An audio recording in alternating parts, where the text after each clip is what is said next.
السلام علیکم ورحمۃ اللہ وبرکاتہ نحمدہ ونصلی ونسلم علی رسولہ الکریم اما بعد فاعوذ باللہ من الشیطان الرجیم بسم اللہ الرحمن الرحیم یا ایہا الذین آمنوا ادخلوا فی السلم کافہ ولا تتبعوا خطوات الشیطان انہو لکم عدو مبین آمنت باللہ صدق اللہ مولانا العظیم وصدق رسولہ النبی الرؤوف الرحیم ونحن علی ذلک لمن الشاہدین والشاکرین والذاکرین والحمد للہ رب العالمین یا صاحب الجمال و یا سید البشر من وجہک المنیر لقد نور القمر لا يمكن الثناء كما كان حقه بعد خدا بزرگ تو یہ قصہ مختصر. سب سے اعلیٰ و اولا ہمارا نبی، سب سے بالا و اعلیٰ ہمارا نبی، دونوں عالم کا دولہا ہمارا نبی، اپنے مولا کا پیارا ہمارا نبی. کیا خبر کتنے تارے کھلے چھپ گئے پر نہ ڈوبے نہ ڈوبا ہمارا نبی. جن کے تلووں کا دھون ہے آب حیات ہے وہ جانے مسیحا ہمارا نبی. کون دیتا ہے دینے کو منہ چاہیے، کون دیتا ہے دینے کو منہ چاہیے، دینے والا ہے سچا ہمارا نبی. غمزدوں کو رضا مزدہ دیجے کی ہے، غمزدوں کو رضا مزدہ دیجے کی ہے، بے کسوں کا سہارا ہمارا نبی. سب سے اعلیٰ و اولا ہمارا نبی، سب سے بالا و اعلیٰ ہمارا نبی. ثابت ہوا کہ جملہ فرائض فروع ہیں، ثابت ہوا کہ جملہ فرائض فروع ہیں. اصل الاصول بندگی استاجور کی ہے، اصل الاصول بندگی استاجور کی ہے. اور بے ان کے واسطہ کہ خدا کچھ عطا کرے، بے ان کے واسطہ کہ خدا کچھ عطا کرے،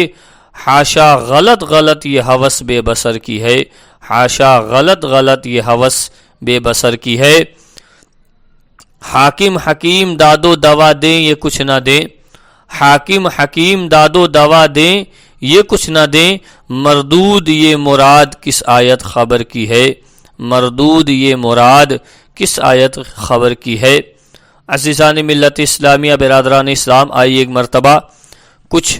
سننے اور سنانے سے پہلے عقیدت و محبت کے ساتھ گنبد خضرا کی جانب لو لگا کر اللہ کے حبیب کائنات کے طبیب جناب محمد رسول اللہ صلی اللہ علیہ وسلم کی بارگاہ بے کس پناہ و کرم میں عقیدت و محبت کے ساتھ درود شریف کا نذرانہ پیش کریں. پڑھیں اللہم صلی علی سیدنا و مولانا محمد وبارک وسلم صلاۃ و سلام علیک یا رسول اللہ صلی اللہ علیہ وآلہ وسلم. عزیزان ملت اسلامیہ، خطبہ مسنونہ کے بعد قرآن مجید کی جس آیت مقدسہ کی تلاوت کا شرف حاصل کیا،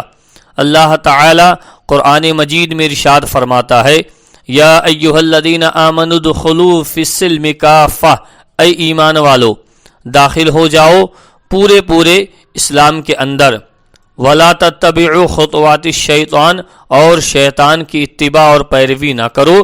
انہو لکم عدو مبین، کی بے شک وہ تمہارا کھلا ہوا دشمن ہے. برادران اسلام، قرآن مجید میں اللہ تبارک و تعالی نے ایمان والوں کو حکم دیا ہے، جو ایمان لے کر آئے، جنہوں نے اللہ کی وحدانیت کا اقرار کیا، جن لوگوں نے رسول کی رسالت کو تسلیم کیا، کتاب و سنت کو مانا، ملائکہ اور آخرت کے دن پر ایمان لائے، اللہ و رسول کی بارگاہ کے گستاخ نہ بنے بلکہ ان کی بارگاہ کے غلام اور گدا بن کر دنیا میں رہے. اللہ تعالی نے انہی لوگوں کے لیے قرآن مجید کی اس آیت مقدسہ کو نازل فرمایا اور انہیں حکم دیا کہ اے ایمان والو، تم لوگ مکمل طور پر اسلام کے اندر داخل ہو جاؤ اور شیطان کی پیروی نہ کرو، بے شک وہ تمہارا کھلا ہوا دشمن ہے. میرے دوستوں اور تمام سنی بھائیوں، ہم اور آپ جب ایمان لے آئے ہیں، ایمان پر اپنے آپ کو قائم رکھ رہے ہیں، تو ہمیں یہ چاہیے کہ ہم اسلام کے اندر داخل ہو جائیں جو قرآن ہمیں حکم دے رہا ہے۔ اب اسلام کے اندر داخل ہونے سے یہاں کیا مراد ہے؟ یہاں مراد یہ ہے کہ ہم اسلام کے قوانین پر عمل کریں، شریعت کے حکموں پر عمل کریں، اس کے خلاف نہ جائیں، شریعت کے حکموں کے خلاف نہ چلیں۔ ہم اور آپ نماز، روزہ، حج و زکوٰۃ اور تمام شریعت کے حکموں کی پاسداری کریں، انہی چیزوں پر عمل کریں، اس کے خلاف نہ جائیں۔ اس کے خلاف جائیں گے تو ہم اسلام کے اندر مکمل طور پر عامل نہیں کہلائیں گے۔ لہٰذا میرے پیارے دوستو، ہم جب ایمان والے ہیں، اللہ نے ہمیں اس نعمت عظمیٰ سے نوازا ہے جسے ایمان کہا جاتا ہے۔ جب ہم اس پر قائم و دائم ہیں، رب نے ہمارے سینے میں اس نعمت کو محفوظ کر دیا ہے، تو ہم اور آپ اب اسلام کے اندر داخل ہو جائیں۔ نماز ان کے وقتوں پر ادا کریں، جماعت کے ساتھ نماز کو پڑھنے کی کوشش کریں۔ آج ہمارے سنی بھائی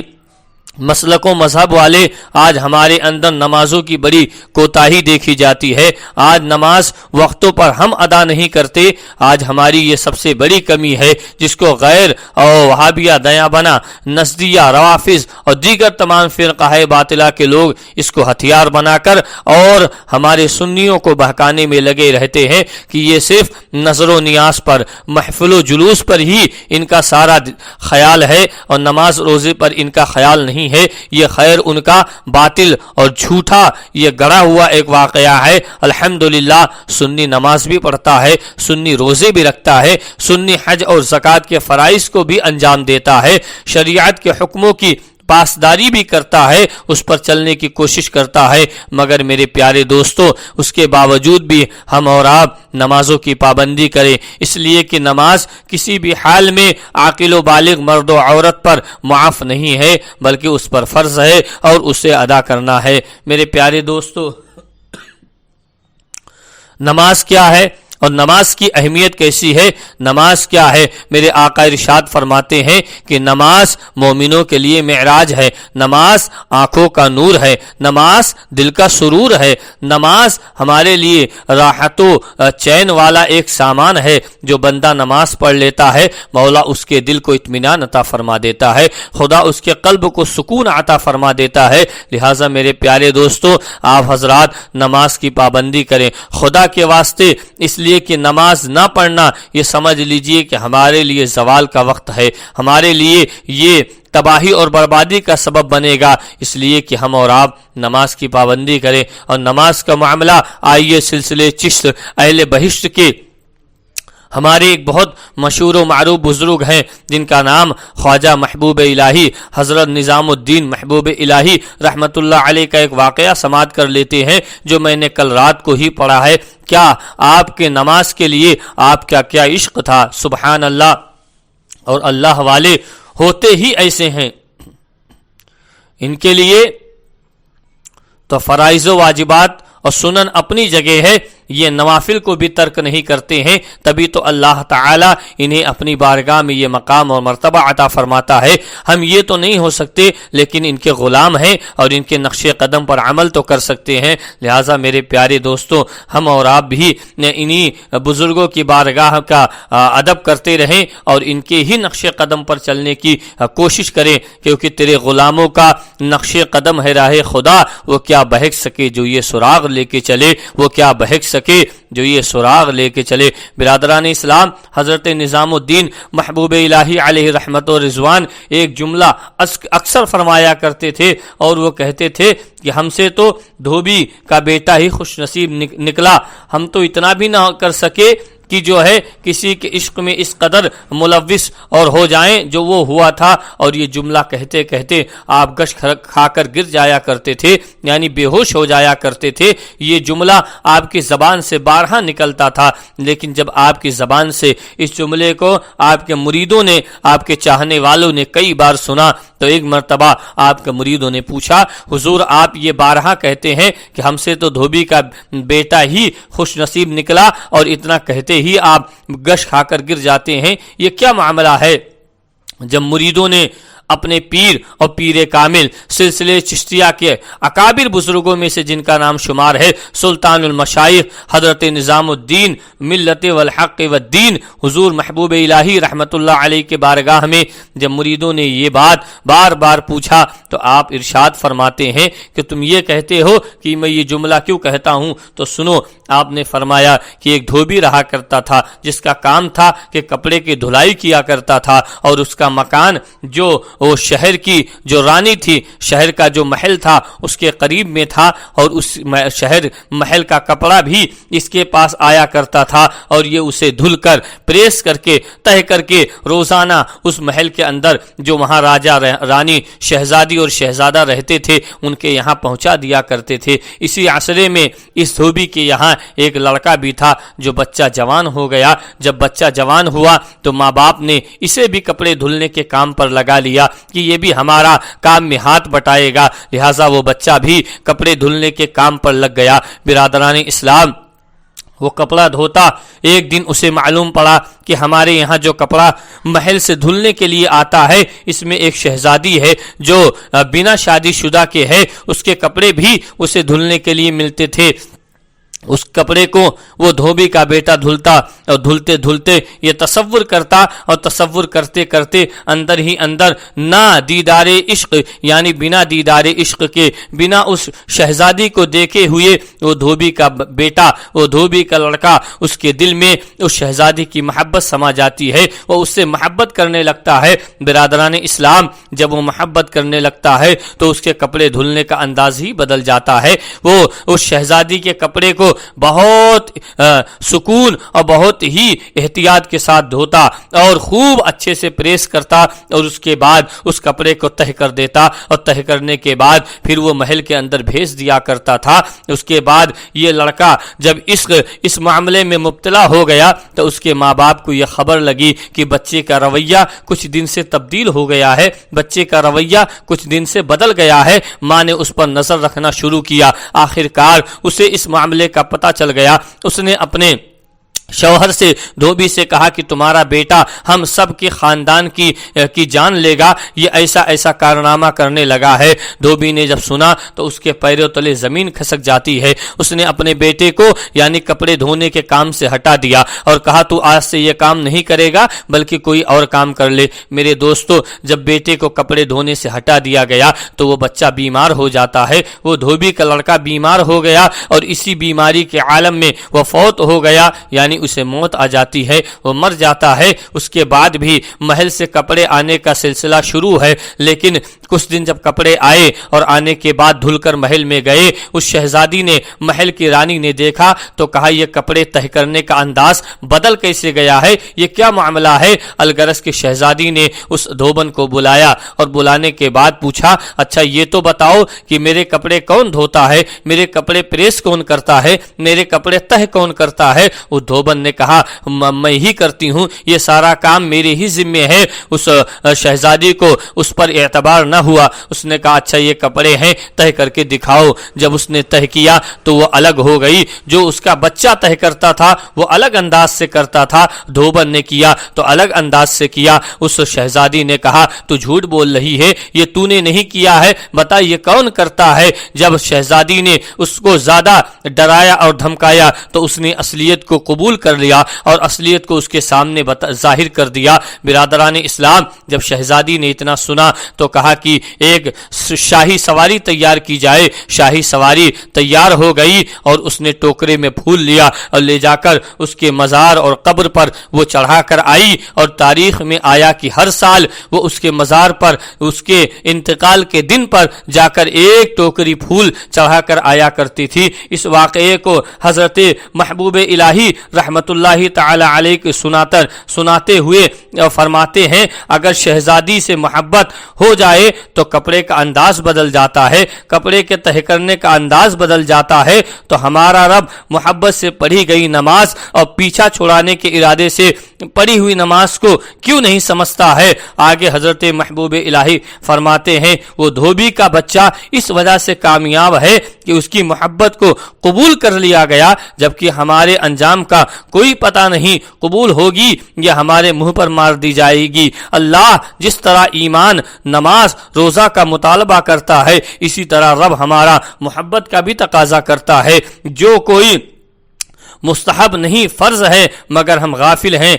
پھر فرماتے ہیں اللہ کی قسم اگر یہ نماز نہ ہوتی تو اللہ سے محبت کرنے والوں کے دل اس طرح پھٹ جاتے جس طرح دھوبی کے بچے کا دل پھٹ گیا۔ میرے دوستو برادران اسلام، حضور سرکار محبوب الہی یہ واقعہ سنانے کے بعد فرماتے ہیں کہ اس کے بچے نے بنا دیکھے ہوئے کسی ایک فانی چیز سے محبت کی تھی جس کا انجام اسے بھی نہیں پتا تھا، لیکن ہم اس رب سے محبت کریں جس سے سب کچھ پتا ہے، جو سب کچھ جانتا ہے، جو بندوں کے دلوں کے حالات سے بھی باخبر ہے، اس سے بھی واقف ہے۔ اگر ہم نماز پڑھیں تو خشوع اور خضوع کے ساتھ پڑھیں، عبادت کریں تو رب کی طرف دل لگا کر کریں، اپنے دلوں کو خدا کی طرف جوڑیں، اسی میں ہماری اور آپ کی سب کی کامیابی ہے، اسی میں ہمارے لیے کامرانی ہے۔ مسلمانوں، ہم اور آپ اسلام کے اندر مکمل طور پر داخل ہو جائیں جس کا قرآن نے ہمیں حکم دیا ہے، شیطان کی پیروی نہ کریں۔ آج کل دیکھنے میں ملتا ہے کہ ہمارے مسلمانوں کے اندر یہ بیماریاں رائج ہو گئی ہیں۔ میں نے ہی ابھی 2-4 دن قبل ایک واقعہ سنا کہ کہیں کسی امام صاحب نے نکاح نہیں پڑھایا کیونکہ اس شادی کے اندر جو ہے حرام کام ہو رہا تھا، یعنی گانے اور باجے بجائے جا رہے تھے، انہوں نے نکاح پڑھانے سے انکار کر دیا۔ میرے دوستوں، یہ ہمیں ہمارے لیے سوچنے کا مقام ہے کہ کیا ہم اس نبی اور اس خدا کے ماننے والے ہیں جن لوگوں نے ہمیں ایسے کاموں سے منع فرمایا ہے، جن کا حکم ہمارے لیے دلیل اور حجت ہے کہ منع فرما دیا کہ گانا اور باجا یہ اسلام میں حرام ہے، اس سے ہم دور رہیں، لیکن مسلمان یہ سوچتا ہے کہ ہم کر لیں تو کیا ہوگا۔ نہیں میرے دوستوں، کیا نہیں ہوگا، بلکہ یاد رکھیے کہ جس کام کی ابتدا ہی خراب ہے اس کی انتہا بھی خراب ہی ہوگی، پھر اس میں برکت کیسے آئے گی۔ آج ہمارے شادیوں میں ناچ گانا دنیا بھر کے حرام کام ہوتے ہیں، اس کے بعد جب شادی ہو جاتی ہے تو اس نکاح میں برکت نہیں ہوتی ہے، اس نکاح میں میل ملاپ نہیں رہتا ہے، اس نکاح میں آپسی رشتے خراب ہو جاتے ہیں۔ اس کی وجہ کیا ہے کہ جس کی ابتدا ہی حرام کام سے شروع ہوگی، جس کام میں حرام کام کیا جائے گا اس میں اللہ کی رحمت کہاں سے آئے گی، خدا اپنی رحمتیں کہاں سے نازل فرمائے گا۔ لہٰذا ہمیں اور آپ کو یہ سوچنا چاہیے کہ میرے آقا نے ارشاد فرمایا کہ نکاح کو اپنے درمیان آسان کرو، ہم نکاح کو آسان کریں نہ کہ نکاح کو دشوار بنائیں۔ ایسے کاموں سے پرہیز کریں جن کاموں سے اسلام نے، شریعت نے ہمیں منع فرمایا ہے، ہمیں روکا ہے، ہم اس سے رکنے کی کوشش کریں۔ یہ نہ اپنی منمانی نہ کریں، اپنی من مرضی نہ چلائیں، بلکہ جو علماء اور مشائخ جن کاموں سے منع کرتے ہیں اسے بالکل نہ کریں، اس سے دور رہیں، کیونکہ علماء اور مشائخ اپنی طرف سے کوئی بات نہیں کہتے، یہ آپ لوگوں تک جو پیغام پہنچاتے ہیں وہ اللہ و رسول کا ہی پیغام پہنچاتے ہیں۔ لہٰذا آپ حضرات ایسے حرام اور گناہ کے کاموں سے دور رہیں، کیونکہ آنے والی نسلیں ہمیں معاف نہیں کریں گی اگر ہم اس طرف نہیں رکے۔ تو یاد رکھیے کہ ہمارا انجام بہت برا ہوگا، اور پھر اس انجام پر ہمارے رحم اور ترس کرنے والا کوئی نہیں ملے گا۔ اس لیے ہم اور آپ ابھی اپنے آپ کو سدھارنے کی کوشش کریں۔ شادی بیاہ کے جو ناجائز و حرام رسوم ہیں انہیں دور کریں، ان سے دور رہیں، اور ہر ناجائز و حرام کام سے رکیں، اور جو اسلام نے جن کاموں کو ہمیں کرنے کا حکم دیا، شریعت نے جن کاموں کو کرنے کا ہمیں حکم دیا، ان کو کرنے کی کوشش کریں۔ نماز وقتوں پر ادا کریں، رمضان کا مہینہ آئے تو روزہ رکھیں، اگر اللہ نے صاحب نصاب کیا ہے تو حج کریں، اور اگر صاحب استطاعت ہیں تو زکوٰۃ ادا کریں، اور بھی اچھے کام کریں۔ اللہ و رسول کی بارگاہ میں اپنے گناہوں سے توبہ اور استغفار کریں، اور اس کے بعد دنیا میں رہیں تو ایمان پر زندہ رہیں، بے ایمانوں سے دور رہیں۔ وہابی، دیوبندی، رافضی، قادیانی، مرزائی، نیچری، اہل خبیث، ایسے تمام فرقہ باطلہ سے ہرگز دور رہیں، ان کے قریب نہ جائیں، ان کے پاس نہ بیٹھیں، بلکہ ان سے ہمیشہ ہمیشہ دور رہیں، اور اپنے ایمان کو اپنے دل میں سلامت رکھیں، اپنے قلب میں محفوظ رکھیں، اور اسی ایمان کو دنیا سے لے کر جائیں۔ انشاءاللہ دنیا میں بھی ہمارا اچھا اور بھلا ہوگا، اور قبر کی منزل بھی ہمارے لیے آسان ہوگی، قبر کی منزل بھی ہمارے لیے بہتر اور اچھی ہوگی۔ لہٰذا انہی چند باتوں کے ساتھ میں آپ حضرات سے گزارش کروں گا کہ آپ لوگ دنیا میں رہیں تو اچھے اور بہتر کام کریں، اسلام کے قانونوں پر چلیں، شریعت کے حکموں کی پابندی کریں، اور حرام کام، گناہ کاموں سے، حرام اور گناہ سے دور رہیں۔ حلال اور جائز جو اسلام نے ہمیں کام بتائے ہیں ان کاموں کو کرنے کی کوشش کریں، اور سنتوں کی پابندی کریں، سنتوں پر عمل کرنے کی کوشش کریں، اور علماء اور مشائخ سے قریب رہیں، ان کی باتوں پر عمل کریں، یہ جس کا حکم دے اسے کریں، جن باتوں سے منع فرما دیں اس سے رک جائیں، اس کام کو نہ کریں۔ اگر ان سب باتوں پر عمل کریں گے تو ہماری زندگی کامیاب ہوگی، ہماری زندگی کامران ہوگی، اور نہ کریں گے تو یاد رکھیے کہ اس کا خود آپ انجام بھگتیں گے، اور اس کا انجام بھگتنے والا دوسرا کوئی نہیں ہوگا، کیونکہ آپ ہی کو یہ بھگتنا پڑے گا، دنیا میں بھی اور قبر میں بھی آپ کو ہی بھگتنا ہے۔ لہٰذا قبر کے اس منظر کو سوچ کر آپ لوگ گناہ سے باز آئیں، گناہوں کو نہ کریں، اور اچھے کام کو ہر وقت کرنے کی جتنی قدرت ہو، اعلیٰ قدر قدرت اتنی کرنے کی کوشش کریں۔ انہی چند باتوں کے ساتھ اللہ تعالی ہم تمام لوگوں کو مولا اسلام کے قانونوں پر، شریعت کے حکموں پر عمل کرنے کی توفیق عطا فرمائے، گناہ، بد اور برے کاموں سے مولا ہمیشہ ہمیشہ دور رہنے کی توفیق عطا فرمائے، ہمیں مذہب مہذب، مذہب اسلام پر قائم و دائم رکھے، مشرب سرکار غریب نواز اور مسلک اعلی حضرت پر مولا مضبوطی کے ساتھ استقامت عطا فرمائے، ہمیں اسی پر زندگی بھر اسی پر چلائے، اور جب تک دنیا میں رہے مولا ہمیں ایمان پر زندہ رکھے، اور خدا ایمان پر ہم سب کو موت عطا فرمائے۔ آگاہ اپنے موت سے اکثر بشر نہیں، سامان 100 برس کی پل کی خبر نہیں، طوفان نوح لانے سے چشم فائدہ، 2 بوند ہی بہت ہے اگر کچھ اثر کرے، 2 بوند ہی بہت ہے اگر کچھ اثر کرے۔ السلام علیکم ورحمۃ اللہ وبرکاتہ۔